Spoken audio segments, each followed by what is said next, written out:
Nice. Are you ready to talk about cheese? Girl, I have never been more excited about a podcast episode than this particular episode. Cheesecake. I hope that you didn't read any of it, did you? No. Okay, good. Because it's like gonna be a drama. I'm so excited. I'm hype. Are we ready? We're ready. Let's get in it.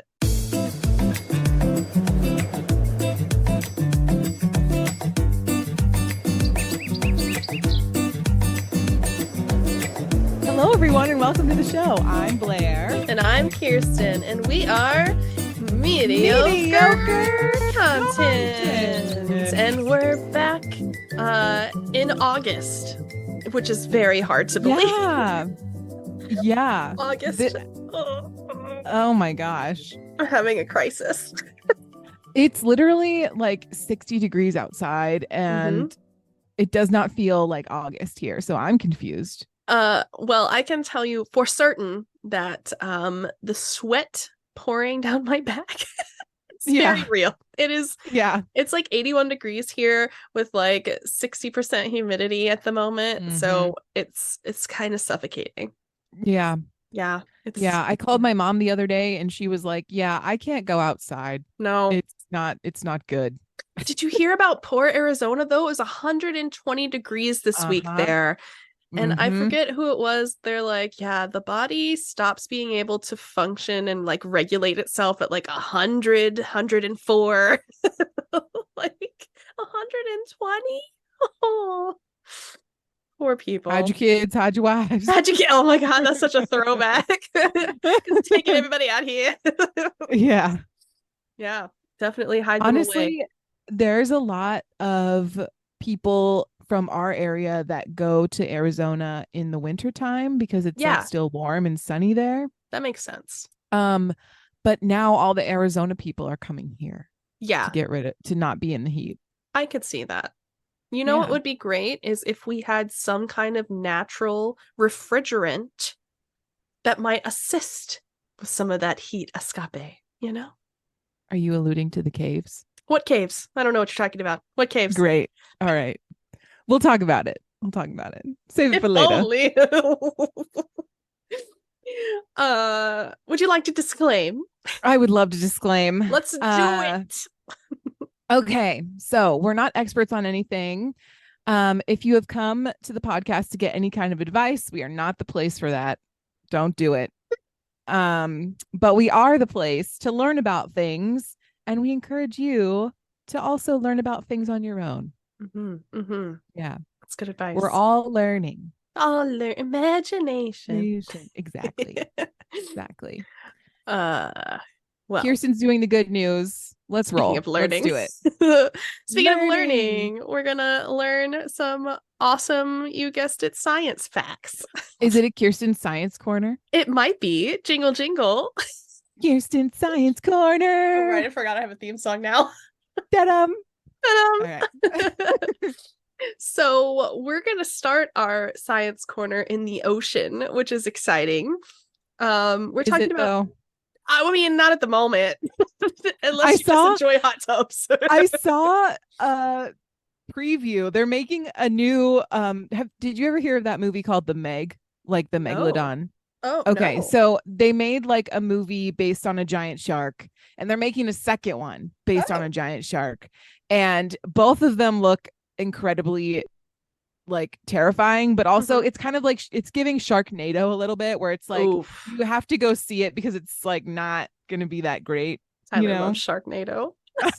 He's watched all of them. Oh my God, it's a crisis. Well, also I think this week where we're recording is also Shark Week, I think. So, really? I think so. So I was also like, oh well, this will be appropriate, you know? Yes. This is kind of helpful. God. Yeah, I think it's Shark Week. Shark Week. Yeah. Ugh. Okay. So just to kind of capitalize on it, we're going to talk about shark conservation efforts, which I mean, I feel like most people would know that there is kind of an overfishing issue, but maybe they don't necessarily all attribute that to sharks. But sharks do have an overfishing issue because they can be used in soups and foods And this is kind of a problem. So there is someone by the name of Candace Fields, and she is a PhD student at Florida International University with the goal to use genetics and tracking to develop somewhat of a recovery plan for the oceanic white-tip shark, which is critically endangered currently. Fields states that sharks kind of have that negative reputation, but she herself has always been intrigued by them and kind of wanted to get closer and learn more about their behavior and work to change those negative perceptions. So she contributed with the National Geographic's Shark Fest, which is exciting, with a featured program called Bull Shark versus Hammerhead, with the mission on and off screen to share how sharks have been have seen serious population declines due to overfishing, habitat loss, climate change, the gambit of things, right? Right. In general, she does think tides are turning now that there's more public support for conservation and trying to help these populations recover and maintain stability. And the biggest highlight of all of that is, number one, to avoid extinction of these predators.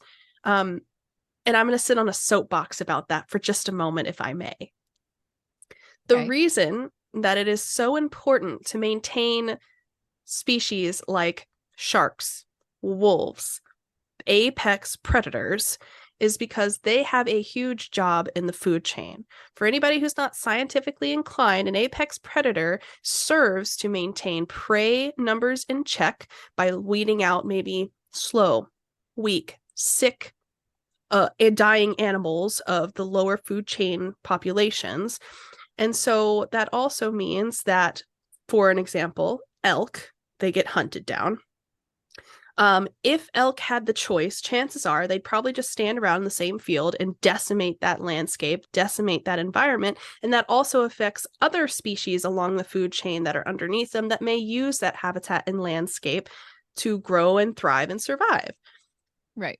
If you take away the apex predators, that's what happens. You lose landscape, you lose environment, and you also generally put other species at risk. But those apex predators, like wolves in the case of elk, chase the elk around, get rid of maybe diseased or not as fit, natural selection, not as fit elk. So that means when the elk do reproduce, they're only keeping the genes that keep them fast, keep them moving, keep them healthy to the best of their genetic ability. Of course, that's all up to chance, but you know what I'm saying. Basically, this is what's happening in the ocean. If sharks, the apex predator of the ocean, begin to become eliminated down the chain, that also affects other overpopulations of other species that then affect underpopulations of species under them, so on and so forth. You're messing up an entire ecosystem. And that's why it's very important to be conscious of those things, even if they're not apex. But in this case, they are. So I just wanted to sit on the soapbox for just a moment. So just be aware that's why it matters. It's not just save the sharks, it's save the ecosystem that they're involved in. And that's very important. Science soapbox. Thank you so much. You're welcome. We appreciate your soapbox. Don't worry, I have another one. Oh, good. So now we're going to go to the Amazon, which is actually really great. So I'm sure people know that there is or has been deforestation issues in the Amazon, and that's a very diverse environment and ecosystem. There's a lot of different animals and species of animals that can only be exclusively found there. And so this has been a problem because they're losing their habitat because we're taking all the trees, and that's a problem.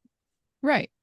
However, when this article was published the week before, the Brazilian government announced that deforestation in terms of rates dropped roughly 34% in the first 6 months of 2023. That is huge. And of course, this is compared to last year's 2022's time frame and time period. Same thing. So we're on the decline of deforestation. The effort to reverse the deforestation growth curve was successful, and the Secretary of Deforestation said that more resources are being allocated to fighting illegal deforestation by people taking over land and raising it, and fines issued to, people who are doing it illegally. Yeah. So, of course, it's still a problem. So they are still looking into it.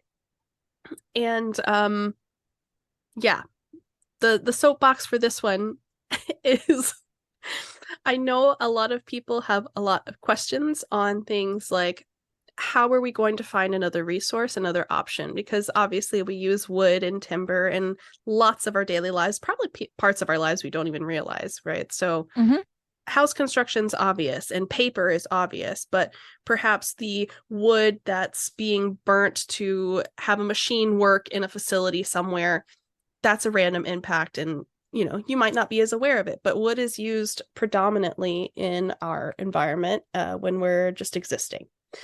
And so a valid question is, if deforestation is declining and that's positive, that also means in terms of circulation, wood is going to be less prominent or maybe less available depending on where you are, which can cause a lot of issues for industry and the economy. And we're already seeing that after COVID happened. Wood was very expensive and it still kind of is. So I think the important thing to know there is we have these beautiful creative human minds that are innovative. We can think long distances ahead and have different solutions to these kinds of problems with different materials and innovation. And so just because it's difficult doesn't mean that it's not possible to find other options. And so instead of like a doomsday, like, I'm not going to change it because it's something I'm used to, and also what do I do and I don't know the answer, we could come up with many. And I think there are many scientists that are on the right route and trying to come up with options. And I think that's very important to promote and facilitate and financially support to the best of our ability so that we don't see huge negative effects in order to save the environment, because we can coexist that way. Soapbox number 2 is done. I like it. Thank you so much. You're welcome. Appreciate it. You need it every now and then. I just gotta let every it out. once in a while. Yeah. Well, and it's good, balance is a good thing. It is. And it's scary when you've got change that's been so common and circulated in your life and your businesses and the economy, but they got that way by being circulated. So we could do the same thing with another innovative good idea. So all works the same. True. Now I want to talk about cheese. Well, so if you read the title, you already know what this is about. Do they though? And so this is so if you listen to last week, I randomly brought this up to Kirsten, and because I don't know why we were talking about Neptune. I don't know how I really cannot remember how we got on this topic. Was it not the national park conversation? Oh, was it the national park conversation? I thought so. I think you're right. Maybe. Yeah, I don't remember how we got there, but I do remember us doing it, and I was like, "Oh, well, we could just add it to the list." Oh yeah, okay. So maybe it was it wasn't last week; it was the week before. Maybe, yeah. Okay, all right. So, yeah. So we started talking about the cheese caves, and how I found out about it was I was scrolling through TikTok, minding my business as one does, as you do, and basically this girl came up. Shout out to that girl. I don't know, I can't find it anymore, but shout out to her, because she made me aware of these cheese caves, and I'm like, this has to be some sort of weird conspiracy theory. Like, there's no way that this is real. And when I tell you, I scoured the internet for several different sources to make sure that this was all legit. It's real. I love it. It's real. So the cheese caves are located underneath Springfield, Missouri. And Missouri, in that area, there's the Lake of the Ozarks. And in addition to that, there's a lot of different cave systems. And in this one video I watched, there's a bunch of different cave systems all over the country that nobody, it's not common knowledge. At least it wasn't common knowledge for me. So these particular ones, they have routed air conditioning vents and stuff in to keep it refrigerated, and the natural cooling of the caves also contribute so that they can store dairy products there. Currently there is 1.4 billion pounds of cheese Jesus. in the cheese caves in Missouri. Billion. And I mean, and when I say cheese, it's not just cheese. It's mostly cheese, but it's also like dried milk powder and I think butter as well. There's like a couple of other things, but a lot of it is just because they want to preserve this food like in the best way possible. And cheese is a good way to do it, but they also have other stuff going on. Sure. It is 2 million square feet of caves. They managed to put 1 billion pounds of cheese in 2 million square feet. That's amazing. Yeah, because of height. Ah, yes. That makes sense. Yes. Oh, cheese So walls. there's like barrels and shelves and all kinds of stuff. I saw a lot of pictures. It's interesting. Wow. So anyway, there's a whole timeline to this, and we're gonna get into it. We're gonna split it up a little bit because it's kind of intense. So body is ready. This whole thing started in 1949. The Agricultural Act of 1949 gave the Commodity Credit Corporation authority to purchase dairy products, and that was a government agency at the time. Okay, it was created after the Great Depression, and it was an organization dedicated to stabilizing farmers' incomes. Because after the Great Depression, all of the farmers had like no money, but they needed them to, make money in order to stimulate the economy and feed everybody, right? So basically the Commodity Credit Corporation was like giving money to farmers to make food. And everything was going okay until the 1970s. There was a national dairy shortage, which is just strange to say. Yeah, I know. Like how we don't know. In 1977, President Jimmy Carter decided to put money into the dairy industry. So he took government money to motivate the dairy farmers and then increase production. So they could make as much milk as they wanted and the government would pay them for it. Nice. The government set a new policy to subsidize dairy farmers, which is called subsidizing, providing $2 billion to the industry over the next 4 years. And $2 billion in 1977 is insane. A ton of money. That's insane. While this plan was welcome to dairy farmers, it also primed them for overproduction. So like I said, they're making all this milk and cheese and butter and like all these things. And basically, they're selling it to the government, and the government has nowhere to put it. So in the early thanks. Yeah. So in the early 1980s, the government owns 5 million pounds of cheese. And they have no idea what to do with this cheese. Have a giant charcuterie board, maybe? Because the American people can't, like, this is the extra. Like, they're giving enough to everyone. And then this is just the extra 5 million pounds they don't know what to do with. So there was 150 warehouses across 35 states. And so I had some conflicting sources here because they did create the cheese caves in the 1980s. They did exist. But some sources said there was also warehouses across the 35 states. So I'm not like 100% sure if everything was put into warehouses and then they were like, oh, well, we have this place in Missouri. This can all go. Yeah. So I'm not 100% sure. Couldn't find any like definitive time. But anyway, most of the dairy products that the 5 million pounds of cheese were not originally cheese. Some of it was milk, some of it was butter. They were turned into cheese because of the longer shelf life, right? So in 1981, the Secretary of Agriculture at the time, John R. Block, showed up to the White House with a molding 5-pound block of cheese and told reporters, he was just like gaslighting the government, I don't think that's the correct use of gaslighting, my bad. But like he basically just outed the government and was like, we've got 60 million of these that the government owns and it's moldy and it's deteriorating and we need to get rid of it. Like, my friend, so at that point, gifted to France.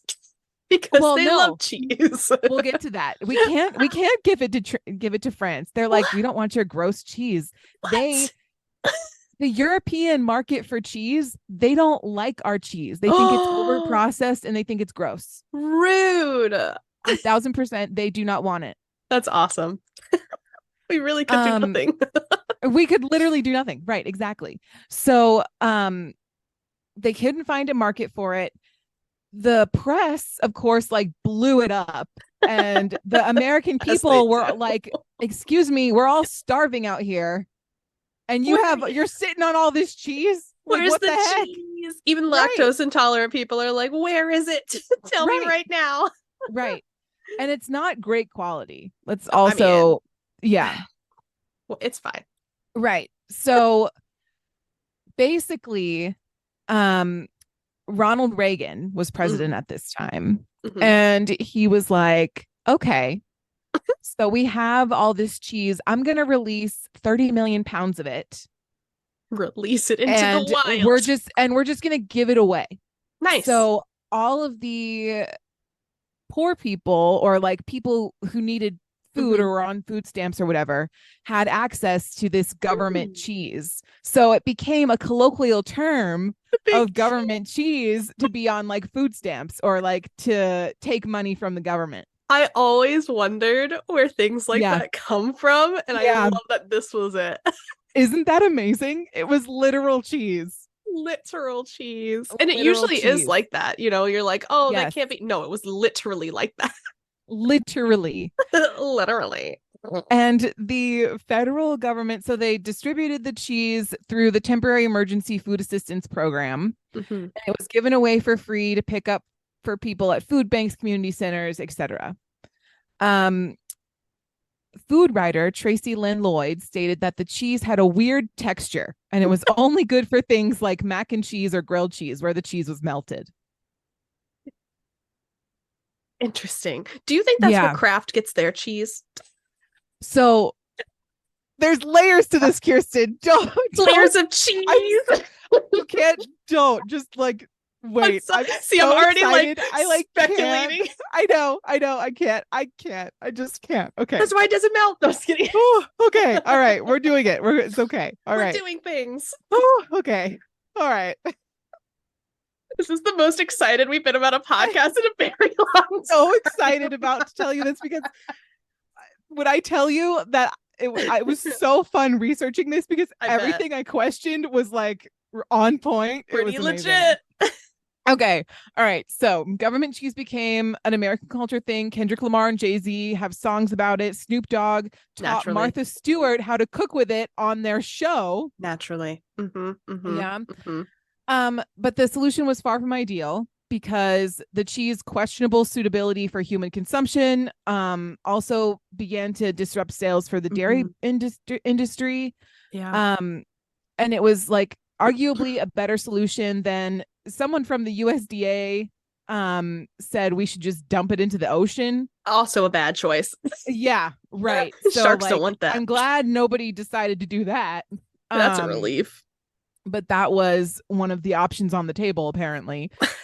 So, okay. All right. So we're in the 90s now. The cheese is like, pretty much gone. Wow. The Clinton administration started Dairy Management Inc. with an annual budget of $140 million as an offshoot to the Department of Agriculture. So it's technically not a government agency, but it like is associated with one. And it works to get Americans to consume more dairy. So this is the Got Milk campaign. This is the Got Milk campaign. This is exactly what it is. All the milk and cheese and everything that we grew up with in school lunches, that was because of this. They wanted cheese. Right. They wanted us to love dairy. And honestly, for some people, I think it worked. Tyler still drinks chocolate milk. Right. So so this is the weird part though. So there's only one weird part. Well, yeah, you're right. They wanted Americans to consume more cheese and dairy in general, even though the Department of Human Health Services, another government agency, has conducted studies showing dairy is not healthy to be consumed regularly, and 36% of Americans are lactose intolerant. Exactly. This intolerance has been proven to be significantly higher for minority groups, with 75% of African Americans experiencing lactose intolerance, 51% of Latinos, and 80% of Asian Americans, contrasted by just 21% of Caucasians. So, and who are more likely to to have be encountered it. Right, exactly. Yeah, the lower income, yeah, minorities. Well, but also I'm thinking, excuse me, I'm so sorry. All my laughing has flimmed me up. I know, I got you. It's okay. But I'm also thinking like, and I don't know a whole lot necessarily, but like we grew up with cows and stuff, and like it's in their history maybe. I wonder, depending on where your ancestors are in the world, like if that influences whether you're going to be lactose intolerant or not, depending on what you were exposed to culturally. Yeah. I think it probably has something to do with like because a lot of, as we know, a lot of your gut bacteria is hereditary. Right. Yeah, that's what so I mean. Like I would imagine if dairy wasn't introduced as like a food to your ancestors, it probably wouldn't be something you're so interesting. Yeah. I love genetics. I know. It's great. But the other thing is that like a lot of minority groups have to do like free school lunches, and what are free school lunches? They're the milk and cheese grilled sandwiches. Cheese, yeah. So even if you are, and you the get cheese it. And the cheese on the pizza, and those cheese pizza stick things that everybody liked. Yep. We were growing up. Yeah. Mozzarella sticks. All of that is government cheese, guys. Government cheese. So Dairy Management Inc., obviously responsible for Got Milk. They also ran campaigns for the Taco Bell cheesy crust and Taco Bell double steak quesadillas. You know, I saw that I feel like the Got Milk is being resurrected, because I hadn't seen it in a really long time. And then even just like do you know why? Do you know why it's being resurrected? Because everyone's drinking oat milk and almond milk instead, because it's better for their tummies. Or eating like non-lactose yogurts or non-lactose cheese and things like that. Correct. So they just have, again, reopen the cheese caves, people. Right. No, exactly. Yep. And also, just as fun fact here, school milk is about 7% of all fluid milk cells in the United States, and dairy heavy school lunches are, promoted. Yeah, well, because they claim with their campaign it help build strong bones, but it might also help build a tummy ache. Right. And then you have to or sit through the rest of dietary class. problems down the road, like in your the gastritis. Yeah. Gastritis, diverticulitis, Crohn's disease. Small things. Small things. Here. Who knows? That's why I have UC. I'm just gonna go ahead and out myself. We're not a conspiracy theory podcast, but like we could be. It is interesting, isn't it? It is. All right. So we're gonna jump into the early 2000s here on the other side of the break, but I'm gonna give y'all a break just to digest that lovely information. Go, eat some non-dairy things, because when we get back, it's just gonna get weirder. My stomach's already cramping. This ad is an actual ad. However, we will still not be benefiting from this. This is an ad for our Twitch stream. You can watch us do a live podcast every other Thursday. Come hang out and interact with us, and maybe catch a Pokemon or two. And maybe, just maybe, learn something. But honestly, the chances are slim. Catch us on Twitch at 6 p.m. EST or 3 p.m. PST, or a different time in a different time zone that is not in the United States. We would love to chat with you, and definitely let us know if you are an OG audio listener. Now, back to the regular audio pre-recorded podcast. Cheers!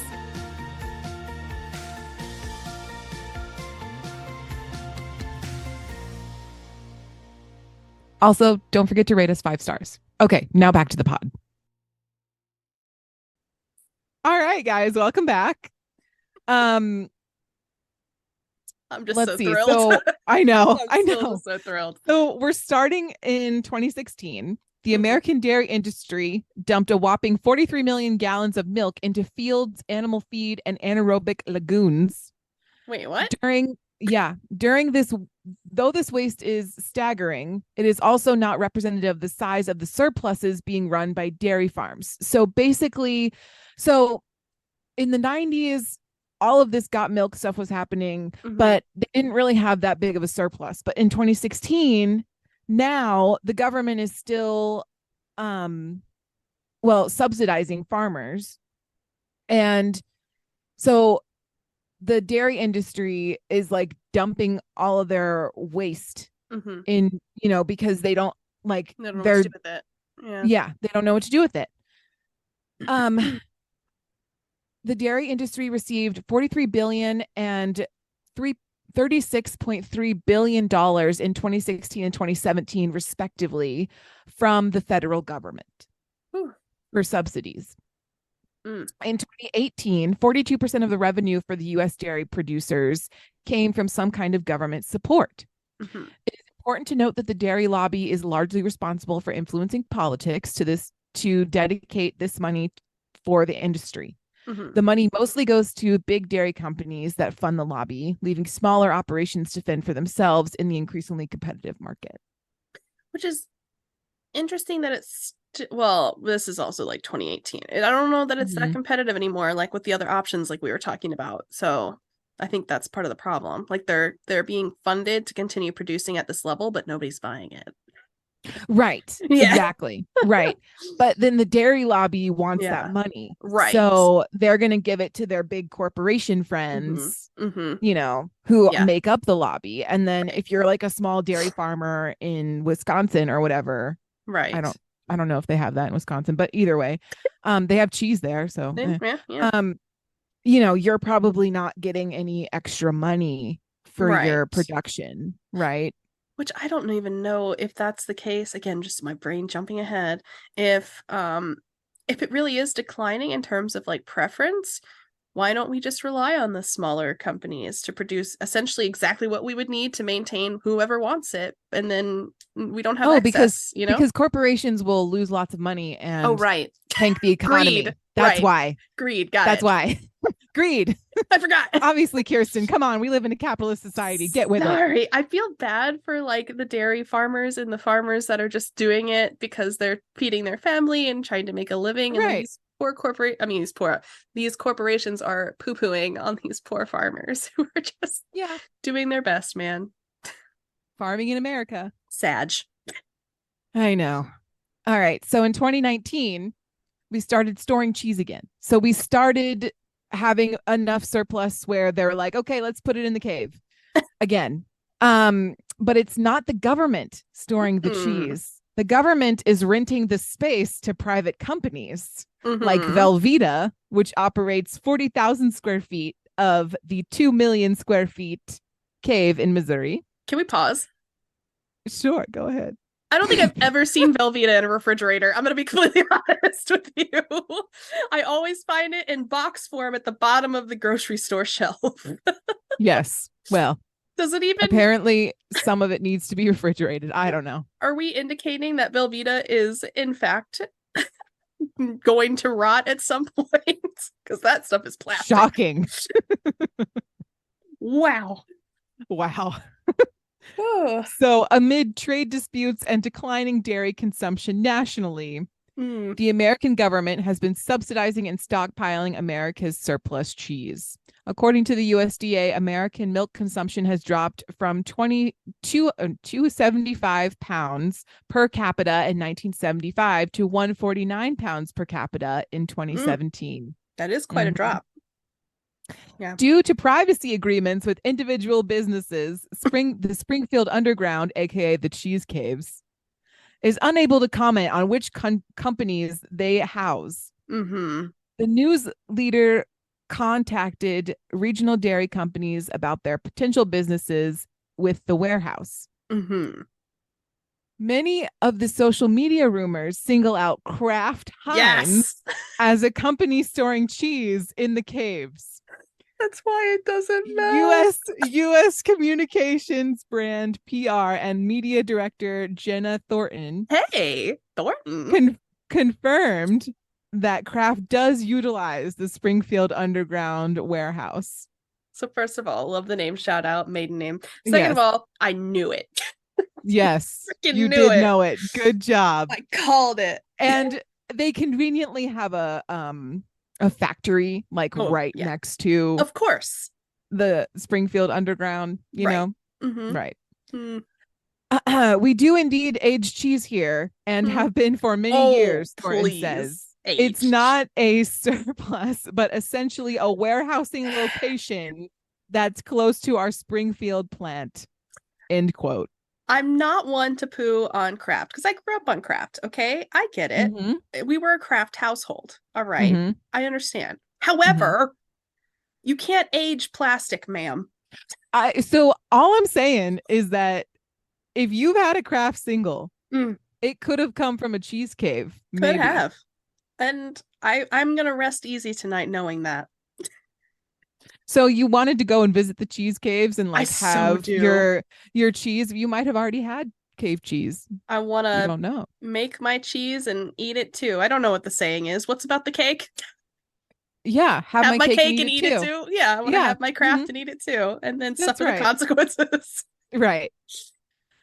So just for some reference, an ordinary cheese can last from 2 to 6 or from 2 weeks to 6 months in the fridge, That's fast. depending on various factors such as moisture content, storage practices, and preservatives. Sure, sure, Before sure. the invention of the refrigerator, humans have been aging and storing cheese in caves. So that's a thing. It is because this is because caves are usually cool and maintain a consistent humidity level. Good on you, caves. And I do remember looking, I don't think I included it in our little outline here, but the caves that are storing the cheese have like between 70 and 100% humidity, something like that. And the average Um, temperature is, do you know? refrigerator temperature, I don't know. Okay. Yeah. Yeah. All right. Yeah.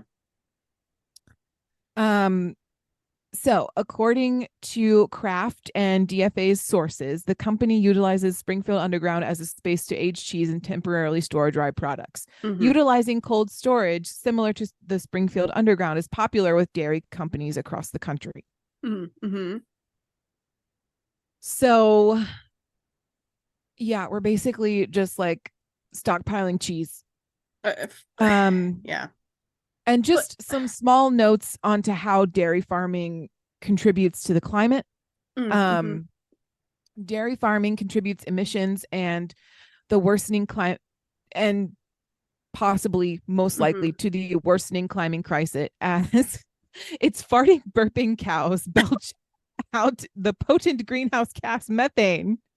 And while getting food to hungry families is a worthy endeavor, the decision to promote cheese products to a population where 41.9% of people are obese seems short-sighted from the human health perspective. Or just lactose intolerant in Also general. 35%. Right. And cannot can't what I say cannot as if we don't still just eat it. But Right. the fact remains it's not good for you if you are Right. lactose intolerant, and it can cause or exacerbate intestinal issues. Right. So it ain't great. Right. The other thing is, like we mentioned earlier, we can't sell it to other countries because they don't like our cheese. Which is fine. And 70% of the entire world is lactose intolerant. Ugh. I do like goat 70%. cheese. I do love goat cheese. I eat goat cheese all the time. So good. I know. Or brie. But it doesn't have like a particular protein in it that makes like some cheeses kind of make you feel bad, but like goat cheese is it's good. better. I don't know. No, yeah. Anyway, I'm not, that's another podcast. It's not as processed, I don't think, right? In most cases, depending on the company. Yeah. Depending on the company. Buy local. It's the end of this. It's the end That's of that. right. Just buy local. Yeah, go to your farmer's market and buy your cheese. Yeah. Okay, so while checking out the Springfield cheese caves is off limits as company warehouses are privately owned, visiting the Springfield Underground itself is not. In the past, Springfield Underground has hosted grade school field trips and public events like the Caveman 5K in 2014. For more information, you can contact the Springfield Underground. I'm not going to put their phone. We'll put their phone number in the comments or something. Oh, wow. I want to visit. Yeah. At the very least, it's a sightseeing thing. Field trip. Yeah, let's go on a field trip. Mediocre field trip. And then we can just go to the lake afterwards. It'll be fun. With all of our cheese. With all of our cheese. Wow. Yeah.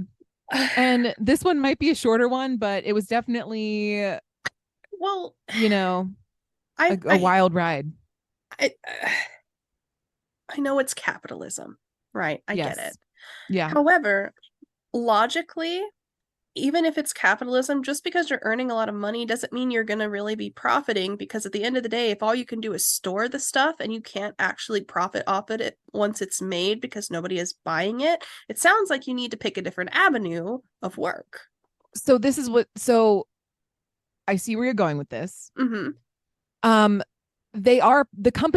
The private companies are profiting off of it because the government is subsidizing them for the dairy. Right. But I mean, like, the government itself, like, the government is shelling out all this money. Correct. Yeah. And it's not like, it's not profiting. It's just shelling out money for it to sit in a cave somewhere. You know what I mean?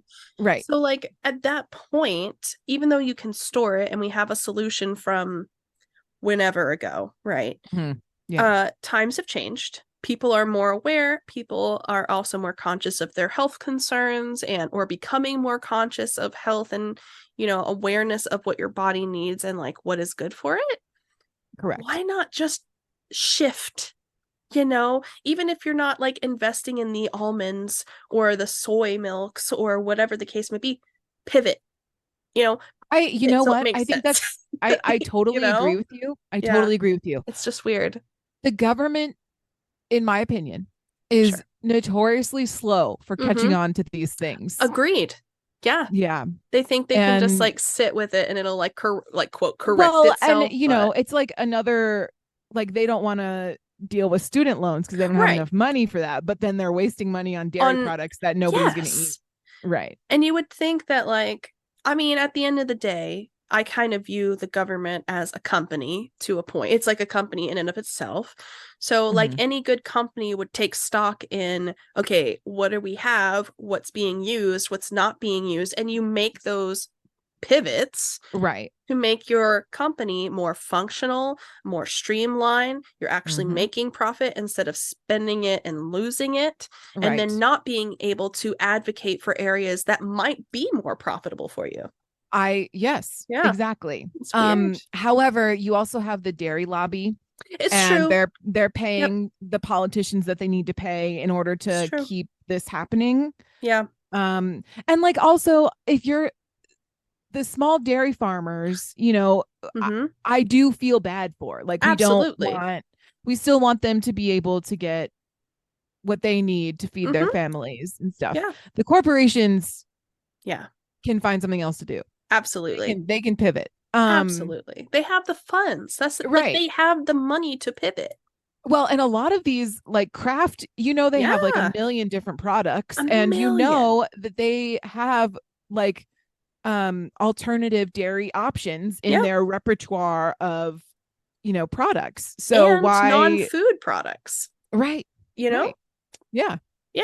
They could lean into some of those. They could. So it's slow. A lot of decisions to be made. I have small hopes. I don't have a cave worth of cheese hopes, but I have like a small cube of hope. Yes.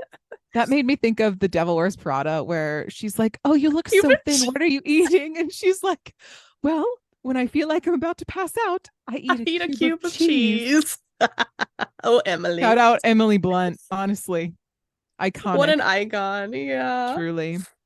Well, that's great. I appreciate you giving me the serotonin that came from this episode. You're welcome. And my hope and prayer is that this also brought serotonin to the listener, because I mean, who couldn't be happy about cheese? I know. Yeah. Honestly. And, like, this is, I can't believe it's real. I can't believe that this is a solution that somebody was like, Twice. There's all of these caves in Missouri and they're not being used for anything. So, like, let's refrigerate them and make them storage for cheese that nobody's going to eat ever. Honestly, it's the twice for me. It's like the 2 times. You're right. The 2 times for me. Yeah. Well, and it's funny because the government thought it was a good idea first. And then the corporations were like, let me get that space, though, because we think it's a good idea. Yeah. Twice. Oh God. Well, that's great. I mean, I want to know, not to get into your personal life, if people want to share if they're lactose intolerant and still eat cheese, I'd love to know that. Yeah. And I'd Or love for you to tell me. if you're the kind of person who takes the Lactaid first and then indulges in the ice cream or whatever it is that you do, we want to know. Also, if you don't eat lactose at all, what are you eating? What's your quote dairy fix or your non-dairy What's your brands? Fix? Yeah, what's your brands? Let us know. You can do that at mediocrecontentpodcast@gmail.com if you want to send it over to us. You can also send us a tweet at Mediocre Squawks. Connect with us on Instagram, Mediocre Content Podcast. You could do the same over on TikTok with Mediocre Content Podcast. Yes. And then you can connect with us live. We'd love to see you chat us live and in time in our Twitch streams at twitch.tv/Mediocre Content Podcast. And if you want, you can even rate us 5 stars anywhere you do listen to podcasts. That would be super nice. That would be super nice. We would appreciate that. So either way, I guess we're going to get the cheese and head out. I thought you were going to say cut the cheese and head out. I mean, I'm not going to fart in the middle of a recording, Blair. You're right. Hosts would You're I right. That's be? not nice. Yeah, it's not what we do here. Blair's All right. going to cut the cheese. I'm going to grab the cheese. We'll see you next week. Cheers. Cheers.